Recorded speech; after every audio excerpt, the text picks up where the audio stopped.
Hybrid topology কি?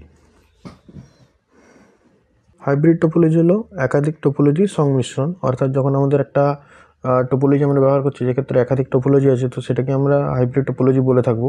যদি আমি একটা উদাহরণ দিই, ধরো এটা একটা ট্রি টোপোলজি, দেন এটা হচ্ছে একটা বাস টোপোলজি, দেন এটা হচ্ছে একটা রিং টোপোলজি। দেন তারপর যদি এই টোপোলজিগুলো কোনোভাবে নিজেদের সাথে যুক্ত থাকে, তো সেটাকে আমরা তখন হাইব্রিড টোপোলজি বলে থাকবো। তো হাইব্রিড টোপোলজির ক্ষেত্রে কী হয়, হাইব্রিড টোপোলজির ক্ষেত্রে এই যে বিভিন্ন ধরনের যে টোপোলজিগুলো রয়েছে, অর্থাৎ এক্ষেত্রে যেমন আমরা দেখতে পাচ্ছি, আমরা একটা ট্রি টোপোলজি নিয়েছি, একটা রিং টোপোলজি নিয়েছি, দেন এখানে একটা আমরা বাস টোপোলজি নিয়েছি। যে বিভিন্ন টোপোলজিগুলো, এই টোপোলজিগুলোর যে সুবিধা সেগুলো আমরা ব্যবহার করতে পারি। তো এটা হচ্ছে হাইব্রিড টোপোলজি তৈরি করার একটা মেন উদ্দেশ্য, মানে মূল উদ্দেশ্য।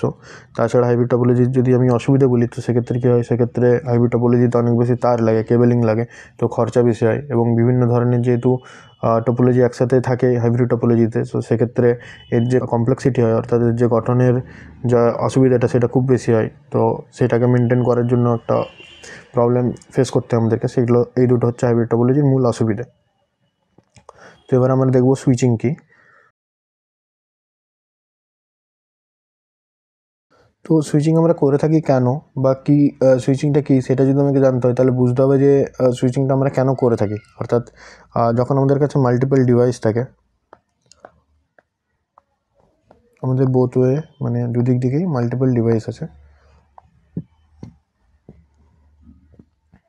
তো ধরে নিচ্ছে আমাদের কাছে একটা ডিভাইস, এটা হচ্ছে আমাদের মেন সার্ভার, আর এখানে আমাদের মাল্টিপল ডিভাইস রয়েছে। এই সার্ভার থেকে কিছু লাইন্স আমরা বের করে রেখেছি। দেন আমাদেরকে কী করতে হবে, এই যে ডিভাইসগুলো আছে, এটা হচ্ছে পোর্শন 1, এটা হচ্ছে পোর্শন 2। তো পোর্শন 1-এর ডিভাইসগুলোর সাথে আমরা পোর্শন 2-এর ডিভাইসগুলো কানেক্ট করাতে চাইছি। তো যদি আমাদেরকে এখানে একটা একটা করে ইন্ডিভিজুয়াল লিঙ্কের সাহায্যে যদি আমাদেরকে মেশ টোপোলজি তৈরি করতে হয়, তো সেক্ষেত্রে কী হবে, দেখতেই পাচ্ছ অনেক বেশি কমপ্লিকেটেড হয়ে যাবে এবং অনেক বেশি তার আমাদের লাগবে। তো সেক্ষেত্রে সেটা করাটা সবসময় পসিবল হয়ে ওঠে না। তো সেই জন্য আমরা সেটা করতে পারবো না। তো সেটা সেই জিনিসটা আমাদেরকে এড়ানোর জন্য আমরা সুইচিং মূলত করে থাকি। তো সুইচিংয়ের ক্ষেত্রে কী হয়, সুইচিংয়ের ক্ষেত্রে আমাদের নির্দিষ্ট কিছু লাইন্স থাকে, অর্থাৎ যেখানে আমাদের এখানে 3x3 কিছু লাইন্স রয়েছে। তো সেক্ষেত্রে আমাদের কী হবে, তো সেক্ষেত্রে আমরা এখানে পোর্শন 1-এর 3টে ডিভাইসের সাথে পোর্শন 2-এর যে কোনো 3টে ডিভাইস আমরা কানেক্ট করাতে পারি। অর্থাৎ আমরা যদি এরকমভাবে এখানে 3টে ডিভাইসকে কানেক্ট করে, এক্ষেত্রে P1, P2, P3, P4, P5, P6, এখানে PF1, PF2, PF3, PF4, PF5, PF6, এখানে কিছু ডিভাইসগুলো আমি নাম করেছি। তো এগুলোকে যদি আমরা কানেক্টেড করাই, তো ইজিলি আমরা এরকমভাবে কানেক্ট করাতে পারবো। দেন এখানে এরকমভাবে আমরা ডাটা ট্রান্সফারও করতে পারবো। এবং যখন আমাদের একটা, ধরো আমি P1 থেকে P3-তে ডাটা পাঠাচ্ছি, তো তখন আমরা এরকমভাবে এটাকে কানেক্ট করলাম। তো যখন আমাদের P1 থেকে PF3-তে ডাটা পাঠানো শেষ হয়ে যাবে, তখন আমরা কী করব, তখন এই যে কানেকশানটা এটা বাতিল করে দেবো। বাতিল করে দেওয়ার পরে আমরা তখন কী করব, এই যে আমাদের কানেকশানটা রয়েছে, অর্থাৎ এই যেখানে বাকি যে আরেকটা চ্যানেল রয়েছে, তখন আমরা অন্য ডিভাইসকে এর সাথে কানেক্ট করতে পারবো। তো সুইচিং করার মূল উদ্দেশ্যই হলো আমরা কম তার ইউজ করে বা কম রিসোর্স ইউজ করে মাল্টিপল ডিভাইসকে যখন নিজেদের মধ্যে কানেক্ট করানোর চেষ্টা করি, তো সেটাই হয়ে যায় আমাদের মূলত সুইচিং। তো আমি যদি এটার একটা বাস্তবের উদাহরণ দিই, তো সেক্ষেত্রে আমরা শুনে থাকি মাঝে মধ্যে লাইন বিজি, মানে ফোন করলে এক জায়গায়, মানে আমরা যদি কোনো ফ্রেন্ডকে ফোন করি, তো সেক্ষেত্রে আমরা মাঝে মধ্যে শুনতে পাই যে লাইন বিজি আছে, তো সমস্ত লাইন ব্যস্ত আছে। তো এটা হচ্ছে সুইচিংয়ের জন্যই হয়। অর্থাৎ যখন একটা টেলিফোন কোম্পানি তারা হয়তো 1000টা ডিভাইসকে একসাথে কানেক্টেড করাতে পারবে অ্যাট এ টাইম, দেন সেক্ষেত্রে আমাদের ধরো 20,000 ডিভাইস বাঁ দিকে রয়েছে, 20,000 ডিভাইস ডান দিকে রয়েছে। তো সেক্ষেত্রে এরা 1000টা ডিভাইসকে এক জায়গা থেকে অন্য জায়গায় কানেক্টেড করাতে পারবে অ্যাট এ টাইম। তো সেক্ষেত্রে যখন অ্যাট এ টাইম তাদের 1000টা ডিভাইস কানেক্টেড থাকে, দেন আমরা যখন আরেকটা নতুন করে কানেকশন চাই তো সেক্ষেত্রে আমাদেরকে কিছুটা টাইম ওয়েট করতে হয়। এটা তখন আমাদেরকে বার্তা দেয় যে এখন লাইন বিজি আছে, কারণ সমস্ত লাইন এখন ব্যস্ত, অর্থাৎ এদের যে ম্যাক্সিমাম সুইচিংয়ের যে লিমিট সেটা অলরেডি তারা ফুলফিল করে গেছে, তো সেই জন্য আমাদের কিছুটা টাইম দাঁড়াতে হয়। এটা হচ্ছে আমাদের একটা বাস্তবের উদাহরণ। তো সুইচিং আমরা এই জন্যই করে থাকি যাতে আমরা খুব সহজে মাল্টিপল ডিভাইসকে একটা পোর্শনের ডিভাইসকে অন্য পোর্শনের সাথে কানেক্টেড করানোর জন্য দরকার পড়ে সুইচিং। এবার সুইচিং হচ্ছে আমাদের 3 ধরনের, সেটা হচ্ছে মূলত সার্কিট সুইচিং, দেন মেসেজ সুইচিং, দেন হচ্ছে প্যাকেট সুইচিং। সার্কিট সুইচিং কি? সার্কিট সুইচিং হচ্ছে এটা এখন আমাদের বাস্তবে অতটা ব্যবহার করা হয় না, তো এটা আগের টেলিফোন যখন ছিল তখন ব্যবহার করা হতো। তো সার্কিট সুইচিংয়ের ক্ষেত্রে কী হয়, সার্কিট সুইচিংয়ের ক্ষেত্রে একটা সার্কিট থাকতো, অর্থাৎ এখানে কিছু লাইন্স থাকতো, যে লাইন্সগুলোকে ম্যানুয়ালি কোনো একজন পার্সন একটা লাইনের সাথে আরেকটা লাইনকে যোগ করতো এবং সেইভাবে দুটো ডিভাইসকে আমাদের এখানে কানেক্ট করা হতো। তো সেই জন্য এটাকে সার্কিট সুইচিং বলা হয়। তো এরকমভাবে একটার পর একটা ডিভাইসকে কানেক্ট করে করে তখন টেলিফোনে আমরা কথা বলতে পারতাম আগে। এটা আগেকার সময় হতো 10-20 বছর আগে বা তারও আগে যখন টেলিফোন ছিল তখন এরকমভাবে সার্কিট সুইচিংয়ের মাধ্যমে টেলিফোনে বার্তা আদান প্রদান করা হতো। দেন আমাদের নতুন ধরনের সুইচিং হচ্ছে মেসেজ সুইচিং আর প্যাকেট সুইচিং। মেসেজ সুইচিং কি? তো মেসেজ সুইচিংয়ের ক্ষেত্রে কী হয়, মেসেজ সুইচিংয়ের ক্ষেত্রে দুটো নোডস থাকে। তো কিছু নোডস আমি এঁকে নিচ্ছি। তো একটা নোড 1, এটা হচ্ছে নোড 2, আর এগুলো হচ্ছে ইন বিটুইন কিছু নোডস। তো এই নোডগুলোকে আমি C1 C2 বলে দুটো নাম দিলাম। তো এখানে আমি নোড 1 থেকে একটা ভিডিও নোড 2-এ পাঠাবো। মেসেজ সুইচিংয়ের ক্ষেত্রে কী হয়, মেসেজ সুইচিংয়ের ক্ষেত্রে নোড 1 থেকে ধরো নোড 2-এ পাঠানোর জন্য আমাদেরকে C1 দেন C2 দেন নোড 2 এরকমভাবে ট্রাভেল করে যেতে হবে। তো এখানে আরও অনেক নোটস থাকতে পারে, যে নোটসগুলো কাজে লাগতেও পারে নাও লাগতে পারে। তো আমি জাস্ট দেখানোর জন্য জাস্ট ড্র করে রাখলাম। তো এখানে আমাদের ডাটার কীভাবে যাচ্ছে, নোড 1 থেকে প্রথমে C1-এ যাচ্ছে, দেন C1 থেকে C2, দেন C2 থেকে N2। তো এরকমভাবে সুইচিংটা হয়ে থাকছে। তো এখানে কি হয় মেসেজ সুইচিংয়ের ক্ষেত্রে, এই যে এই ভিডিওটা বিট বাই বিট একটা একটা করে C1-এ পৌঁছয় প্রথমে। তো যতক্ষণ না এই পুরো ভিডিওটা নোড 1 থেকে C1-এ যাচ্ছে, অর্থাৎ পুরো ভিডিওটা যতক্ষণ না যাচ্ছে ততক্ষণ C1-এ এই পুরো ভিডিওটার যে অংশগুলো পৌঁছেছে সেই অংশগুলো একটার পর একটা স্টোর থাকবে। এবং পুরো ভিডিওটা যাওয়ার পরে যখন পুরো ভিডিওটা নোড 1 থেকে C1-এ চলে যাবে, দেন তারপরে সেটা C1-এ গিয়ে স্টোর থাকবে। দেন C1 থেকে N2-এ পাঠানোর জন্য আবার আমাদেরকে যে প্যাচটা সেটা ক্যালকুলেট করতে হবে। ধরো C1 থেকে আমি যখন N2-এ পাঠাবো তখন আমাদেরকে দেখতে হচ্ছে আমরা C2-তে পাঠাতে পারি।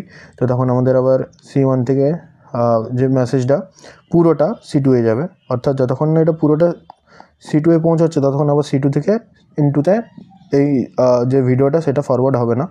দেন অবশেষে যখন C2-তে C1 থেকে পুরো ভিডিওটা প্রেরণ হয়ে যাবে, তারপরে C2 থেকে পুরো ভিডিওটা আবার N2-এ পাঠানো হবে এবং ফাইনালি N1 থেকে N2-এ ভিডিওটা যাবে। এটা হচ্ছে আমাদের মেসেজ সুইচিং। এবারে আসছে আমরা প্যাকেট সুইচিংয়ে। প্যাকেট সুইচিংয়ে যদি আমরা সেম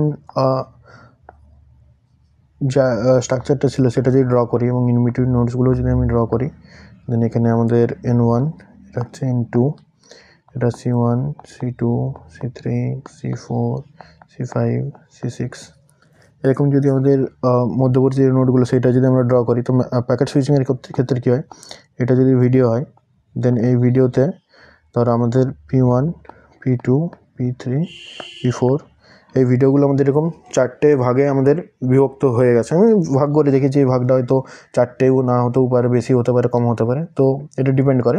বাট আমি তোমাদেরকে বোঝানোর জন্য ধরে নিচ্ছি আমাদের এই ভিডিওটা 4টে প্যাকেটে ভাগ হয়ে গেছে। মেসেজ সুইচিংয়ের ক্ষেত্রে কিন্তু এটা পুরোটা অ্যাজ এ হোল ছিল, বাট এক্ষেত্রে এটা 4টে ভাগে ভাগ হয়ে গেছে।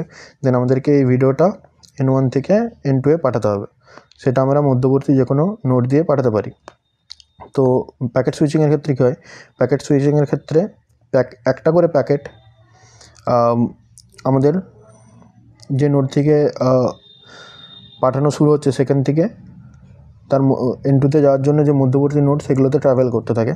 তো ধরো P1টা প্রথমে N1 থেকে C1-এ গেল, দেন P2টা N1 থেকে N2-তে গেল। এখানে এমনটা না যে N1 থেকে প্যাকেট 1টা C1-এ গেছে বলে P2টা তো P2 এর ক্ষেত্রেও N1 থেকে C1-এ যাবে, এটা নাও হতে পারে। তো সেক্ষেত্রে হয়তো প্যাকেট 2টা C2-তে গেল, দেন প্যাকেট 3 যেটা আছে সেটা C4-এ গেল, দেন প্যাকেট 4 যেটা আছে সেটা হয়তো ডিরেক্টলি N2-তে চলে গেল, তো এটাও হতে পারে।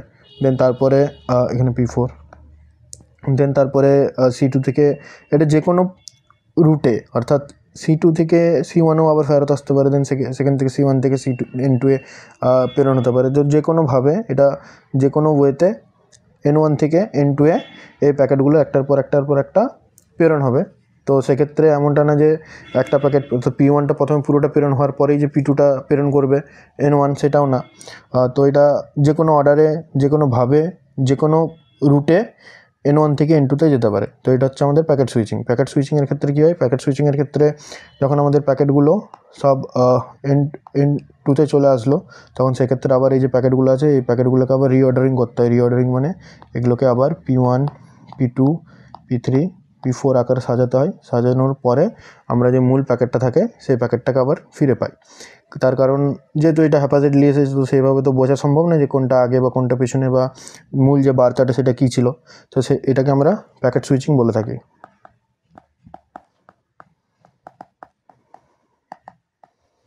প্যাকেট সুইচিং বলে থাকি। তো 3 ধরনের যে সুইচিং আমরা দেখলাম, সার্কিট সুইচিং, মেসেজ সুইচিং আর প্যাকেট সুইচিং। তো এই 3 ধরনের সুইচিংয়ের নিজেদের সুবিধা আছে, নিজেদের অসুবিধা আছে। তো সার্কিট সুইচিংটা এখন অবসোলিউট, মানে এটা এখন ব্যবহার করা হয় না। তাও যদি আমি সার্কিট সুইচিংয়ের কিছু সুবিধা বলি, তো সেক্ষেত্রে কোনো হেডার ফাইল লাগে না।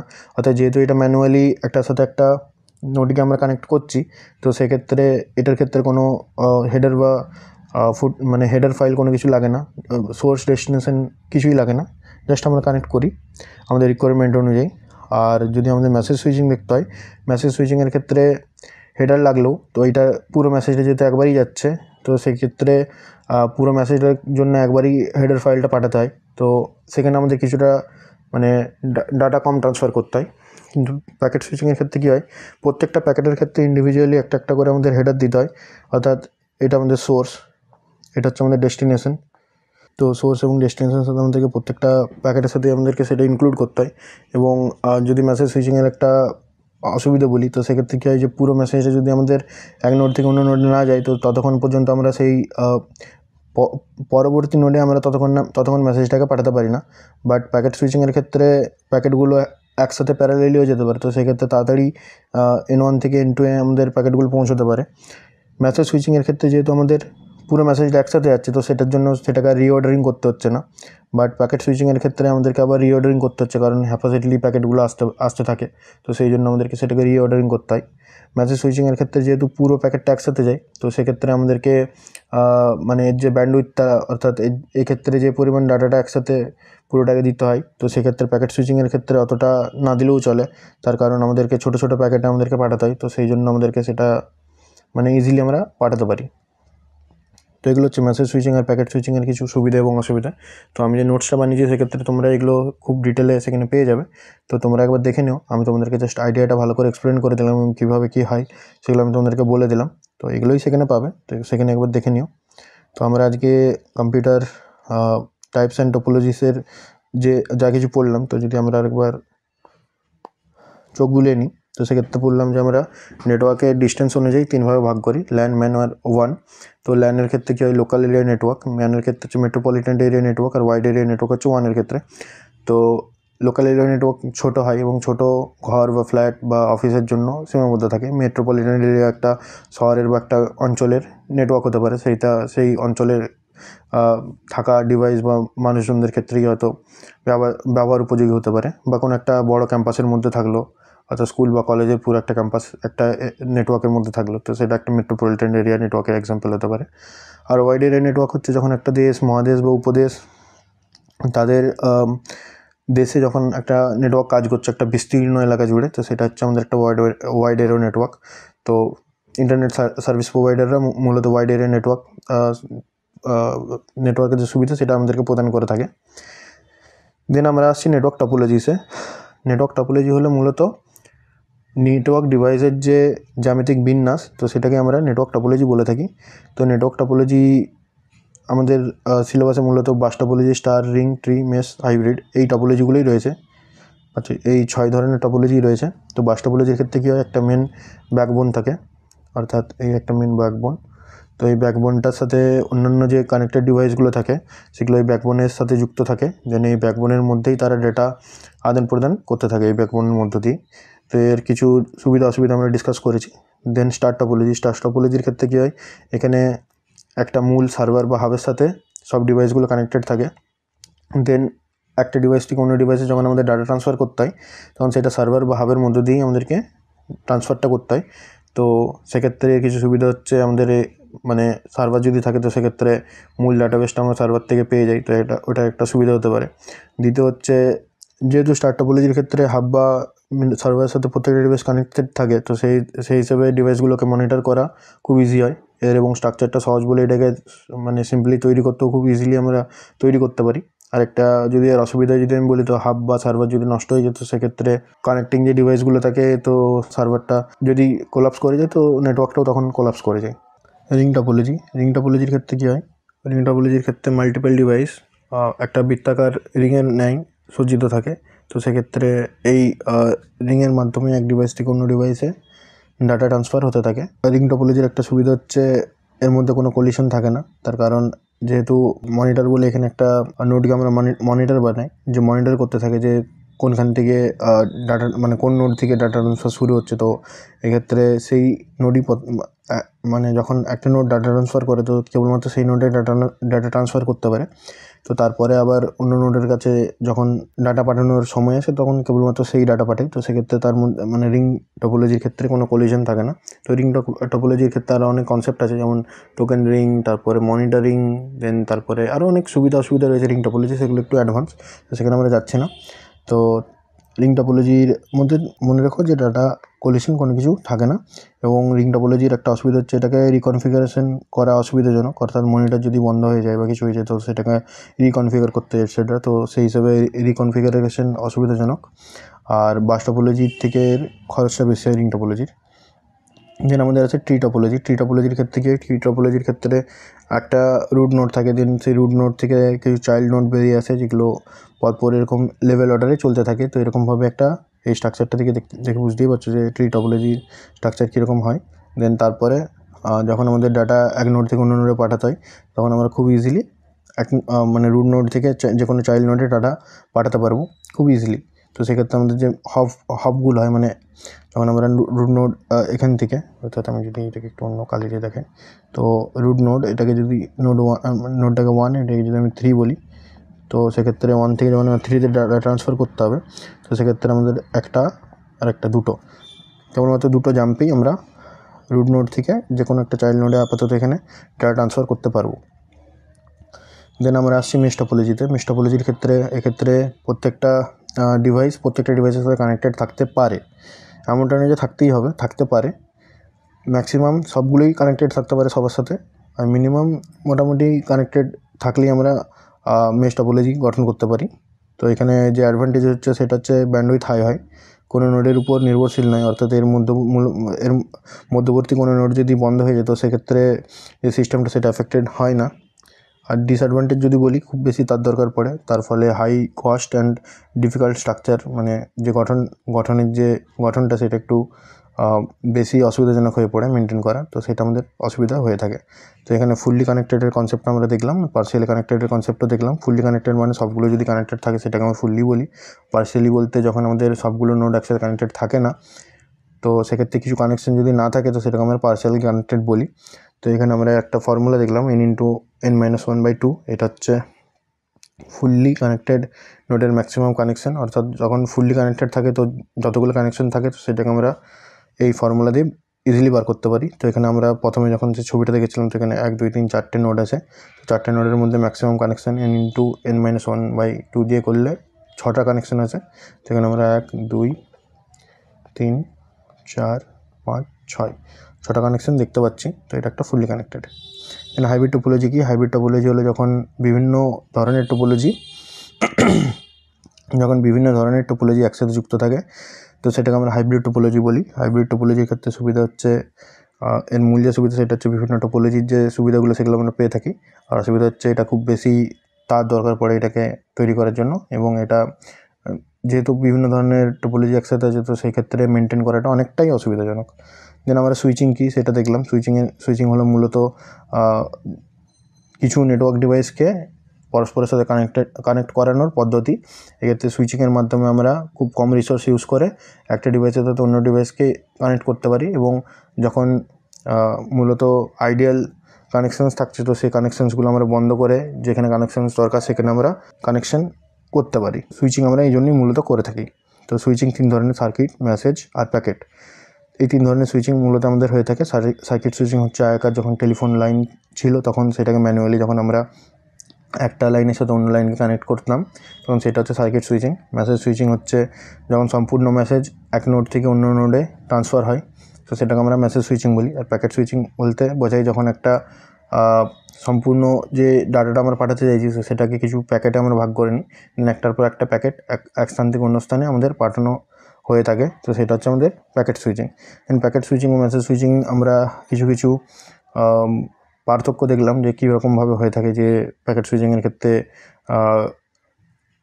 যে কোনো প্যাথি আমাদের এক স্থান থেকে অন্য স্থানে সেপারেটভাবে এক স্থান থেকে মানে এক নোড থেকে অন্য নোডের প্যাকেটগুলো গমন করে থাকে। মেসেজ সুইচিংয়ের ক্ষেত্রে পুরো মেসেজটা একসাথে একটা নোড থেকে অন্য নোডে যায়, তাই তারপর থেকে তার পরবর্তী নোডে পুরো মেসেজটা যাওয়ার পরেই তার পরবর্তী নোডে প্রেরণ হয় মেসেজটা। তার ফলে এই যে মেসেজটা সেটা মধ্যবর্তী যে নোডগুলো সেই নোডগুলোতে এই মেসেজটা স্টোর করে রাখতে হয়, তো সেই জন্য একটা রিসোর্সের দরকার পড়ে। তো এগুলো হচ্ছে মেসেজ সুইচিং এবং প্যাকেট সুইচিং। তো আমাদের আজকের নেটওয়ার্ক টাইপস অ্যান্ড টোপোলজিসের ক্লাস এতদূর পর্যন্তই। পরবর্তী ক্লাসে আমরা ওএসআই মডেলের বিভিন্ন স্তর সম্পর্কে জানবো। ওএসআই মডেলটা আমাদের সিলেবাসের শেষের দিকে থাকলেও আমরা এর পরের ক্লাসেই ওএসআই মডেল নিয়ে ডিসকাস করব, যার ফলে network devices and network protocols এই দুটো ক্লাসে তোমরা ভালোভাবে বুঝতে পারো যে কোন প্রোটোকলগুলো কোন ওএসআই মডেলের লেয়ারে কাজ করে এবং কোন ডিভাইসগুলো কোন লেয়ারে কাজ করে, এবং আমার বলতেও এক্সপ্লেন করতেও সুবিধা হবে। লার্নিং ডেস্ক চ্যানেলের সাথে জুড়ে থাকার জন্য ধন্যবাদ। Keep on learning.